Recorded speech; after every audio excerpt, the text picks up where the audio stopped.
You are going to listen to a telephone conversation between a caller and a call centre operator. As you listen, complete the numbered spaces in the identification form in the book. First, you have some time to look at questions 1 to 5.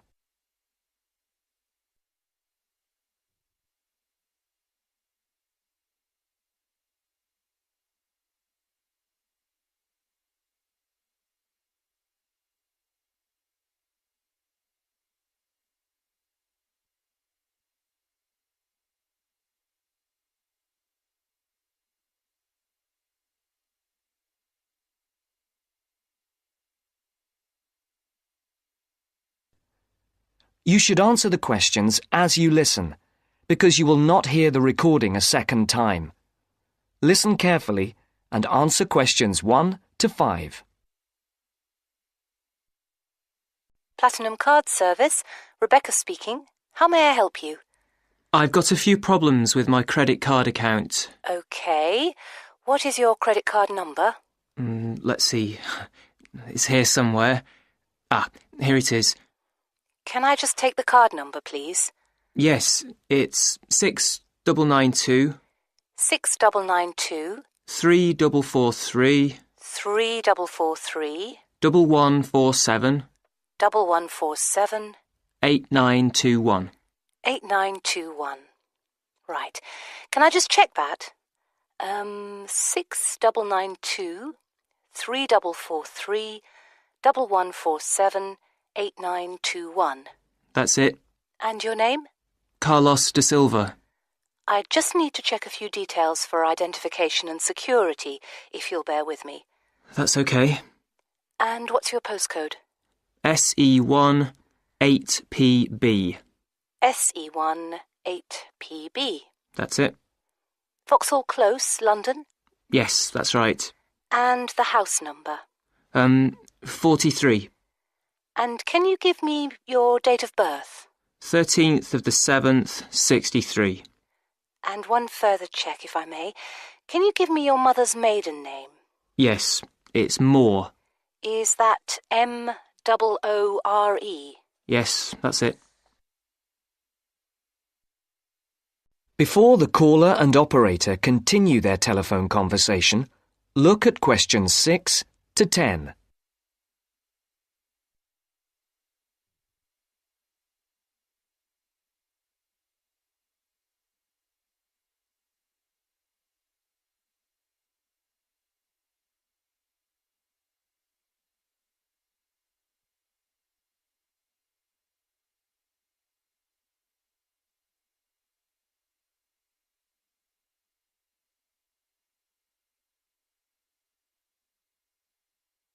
Now listen to the next part of the conversation and answer questions 6 to 10.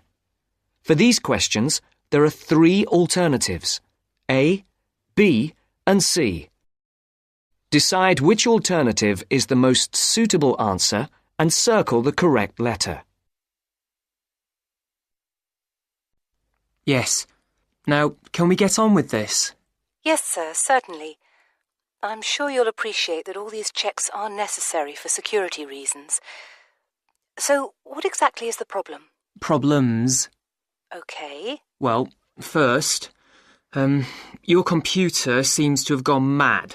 I sent you £500 and on the statement for the account it shows that I only paid £300. Yes. The account does only show £300 was paid. Well, I paid the £500 in at the bank and I have my receipt, and my bank statement shows that £500 has been taken from my account. Oh, I see. What I'll do is check with the bank and see what they say. OK. You said there was something else? Yes, as if that wasn't enough. My account shows that £107.27 was paid to a company called Pan Express. I don't know who this is. Let's have a look. Well, it is genuine. I can assure you it's not mine. It was made on the evening of the 12th of May. Maybe it's a restaurant bill you forgot about? There's no way that... Oh, wait, hold on. Yes. Oh, it's okay. I've just realised what it is. it is a restaurant bill. The name of the company is different from the name of the restaurant. My mistake. I'm sorry. That's okay. Was there anything else? I don't know if I dare. What is it anyway? Well, it's, the amount of interest seems to have gone up.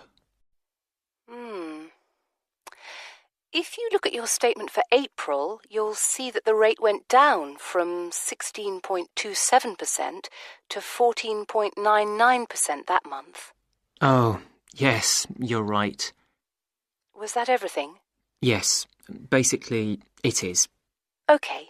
And can you check my payment? Oh, yes, I'll do it. Can I phone you back? I'll be at home for the next 2 hours. I have to leave at 11. Right.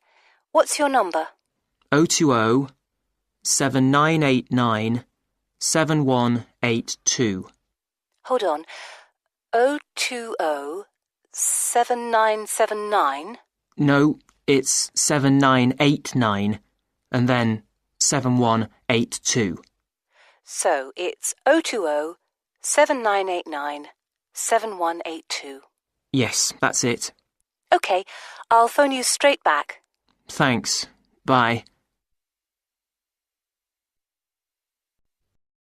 That is the end of part 1. You now have half a minute to check your answers.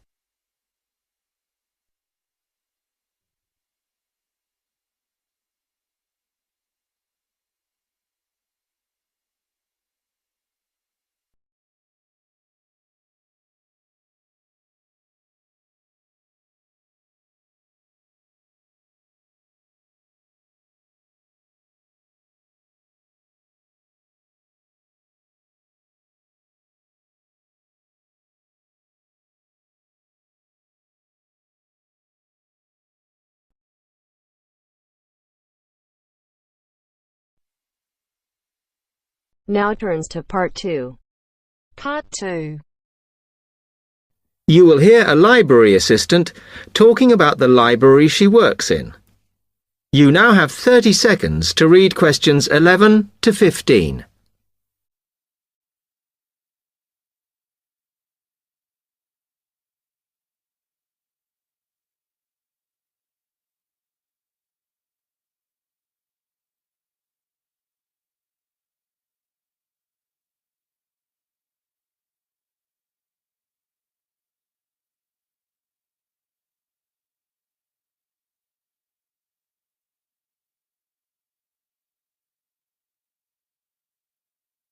Hi, can I help you?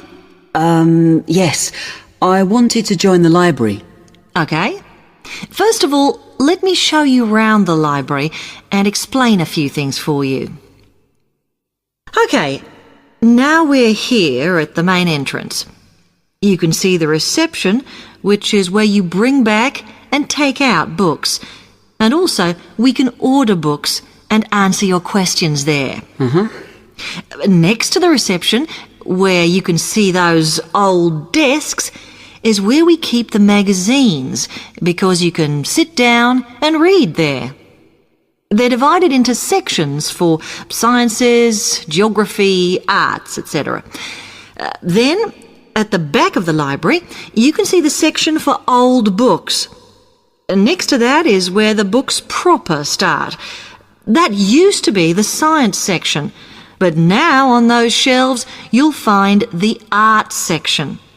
We had a big reorganisation in the summer, which I think has made it clearer. The numbering is standard, so you should be able to find what you want quite easily. However, if you can't find something, it probably means it's been borrowed. Okay, then in the corner next to the reference section is where we thought it was quietest and away from the phones and printers and things, so we've put the study desks there. They all have computer access if you need it for your laptop. We do ask that you don't just read magazines there, though. Okay, then there's the reference section, where you can look up the files. Then, as we come back to the main entrance, is the next section, where we used to have the languages. It got very busy and noisy, so when we moved everything round, we decided to put the law books here. Also, because it's a smaller section, it fits quite well here. OK then, we're back at the main entrance. Over there, by reception, there's a door that goes to the extension. And we have further sections, such as languages and study desks through there. So you could have a look round when we've finished. Then, just between reception and the door here, is where we decided to put the computers. But the computer magazines are in the magazine section, as we found too many went missing here. OK, is that everything? You now have 30 seconds to read questions 16 to 20.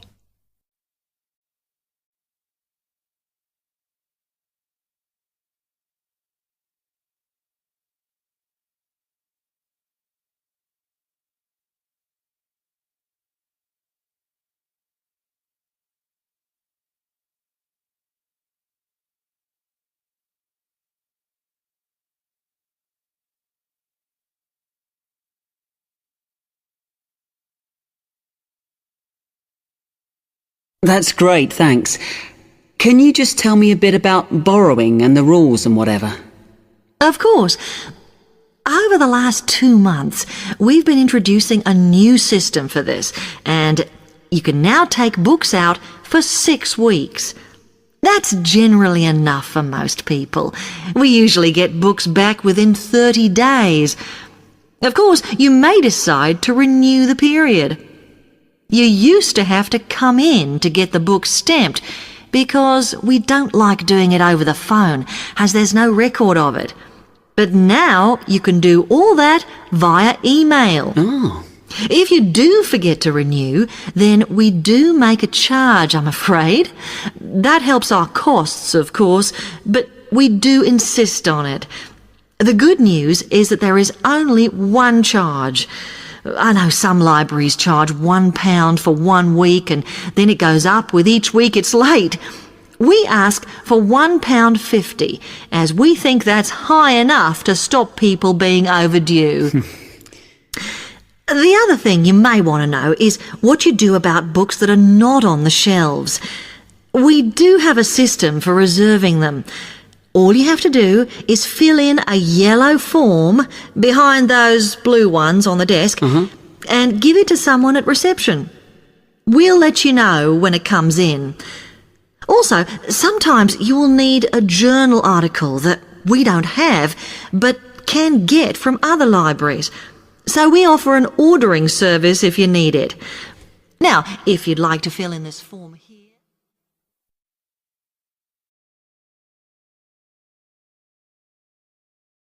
That is the end of part 2. You now have half a minute to check your answers.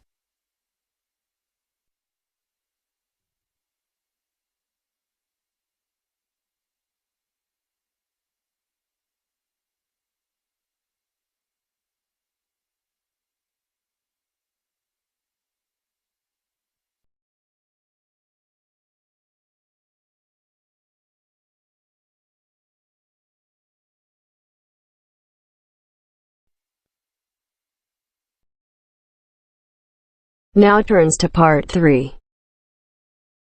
Part 3. You are going to hear a conversation between an interviewer and a professor. First, you have some time to look at questions 21 to 26.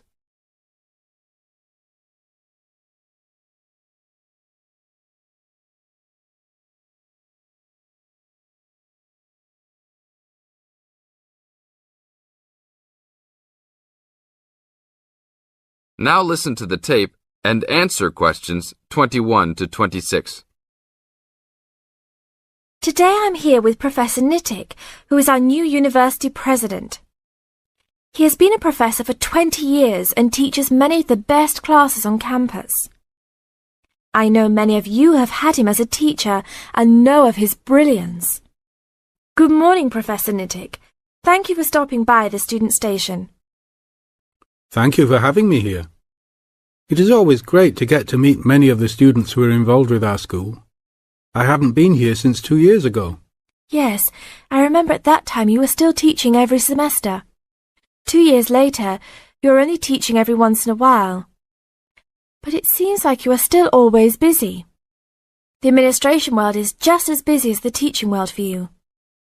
How do you stay in touch with the university, even with the change in your everyday duties? I try to stay in touch with what is popular with the university students. I usually spend time with as many students as I can. They usually give me insight into what the new concerns and beliefs are for the new generation. On top of that, I try to be as youthful as I can. I consider myself to be youthful, at least for my age. So I always have a good time and try to stay young. I try my best to not just be a teacher, but also participate in university life. Interesting. So, are you still doing lots of academic work, or are you mostly concentrating on administrative affairs? Well, I mostly do administrative affairs now, but that doesn't mean that I still don't have a very deep interest in academic matters. I often visit other campuses around the world and meet other professors in my field. I learn the most by travelling and seeing the different places of the world and the different fields of thought. I even did a television programme last month in Manchester. Will you be on television any time soon then? Well, you can call the television station and see if I will be on television any time soon. Maybe I will be on the news report. I don't think it is really that significant, though. Oh, really? That sounds great. I will remember to look out for you. Let's move on. With all your busy travelling recently, how do you find time for your personal life? I try to keep my university life separate from my personal life. Sometimes it's hard to find time to just take my wife and 3 kids out for a family dinner, but usually we all manage to get together every few days. I'm taking a few weeks off next month to take my family down to South America, to Brazil for a few days. I can't wait to just sit on the beach. Wow, that sounds like a wonderful trip. Professor Nittick, could you tell the audience a little about what goes on in an average day of a university administrator? An average day? Oh, I don't think there is such thing as an average day for me. The last few weeks I've been travelling all the time. I can be in Los Angeles in the morning and in New York by the afternoon and back to Los Angeles by the evening. Sometimes I will spend the whole week at a new university, showing the new administrators the ins and outs of running a university. Sometimes I can spend the whole day in the office on the phone, so there really is no average day for me.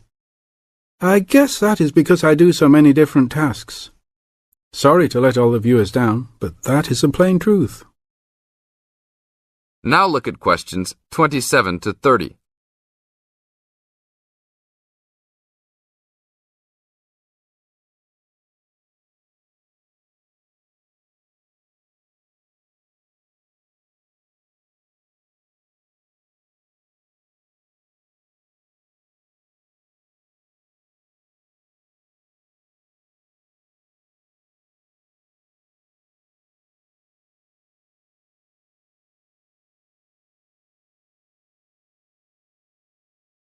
Now listen to the tape and answer questions 27 to 30. Well, I guess I can sum it up for them. You are a busy man. That is probably a good description. So, are there any immediate plans for the coming few weeks? Well, I'm in Los Angeles for the next 2 days, and then I fly to Colorado to meet a new prospective professor for our university. I will be in Colorado for about a week. Then I go to Japan for the next 10 days to meet with our university branch in Japan about record sales there. After that, I return to Los Angeles for a week, just in time for the graduation of the class of 2001. There you have it, my next month's schedule. Thank you very much, Professor Nittick. I always enjoy having you on our show. We hope to have you back on our show next time.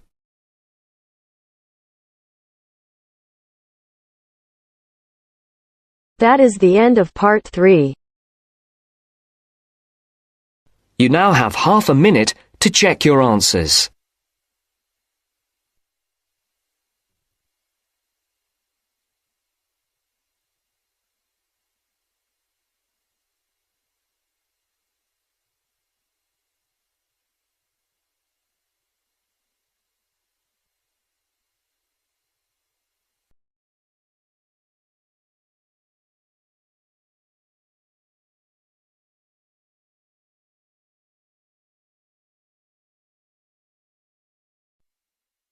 Now turns to Part 4. Part 4. Section, you will hear an introductory lecture to a course on Southeast Asia. First, you have some time to look at questions 31 to 40.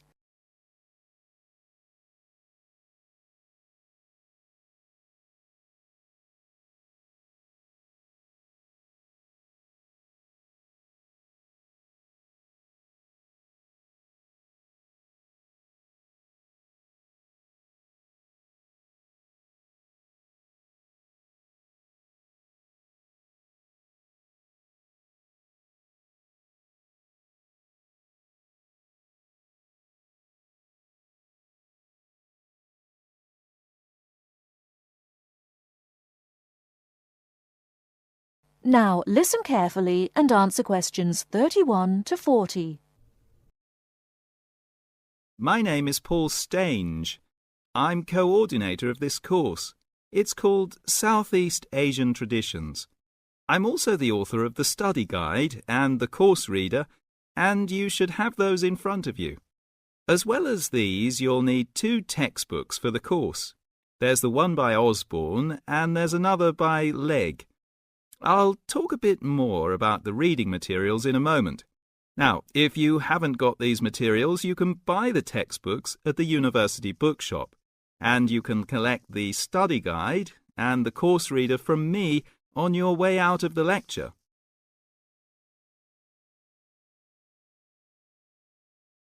The purpose of this lecture is simply orientation. What I'm going to do is introduce myself, talk you through the course, and give you some additional advice, apart from what's contained in the study guide, on dealing with the various assignments for the course. First of all, the materials. You'll find the 2 textbooks very clear, and they give a good basic coverage of the history of the region. Most of the reading materials in the reader are fairly easy-going, but I have to warn you that 2 of them are quite difficult. These are the readings by Smale and Bender, and of these 2, the one by Bender is perhaps the more challenging. But don't let that put you off, because understanding these 2 readings is important to help you develop a clearer understanding of the cultures. In other words, they'll help you acquire greater sensitivity to the differences between the various cultures in the region.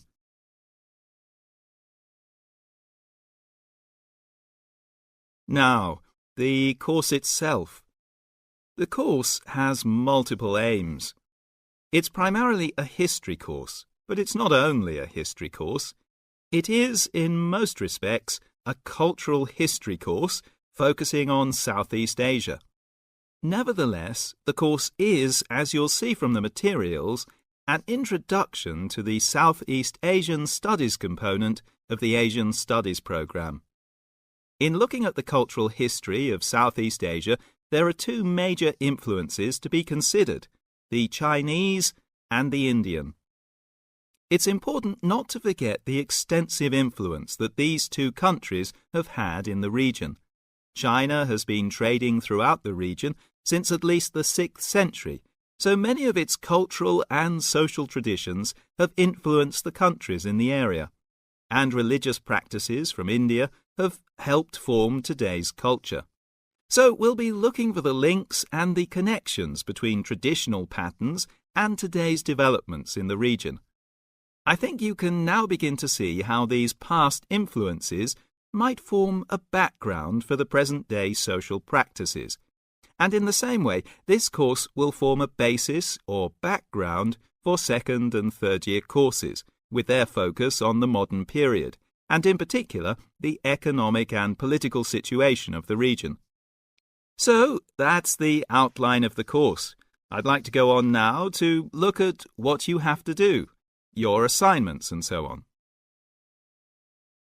That is the end of Part 4. You now have half a minute to check your answers.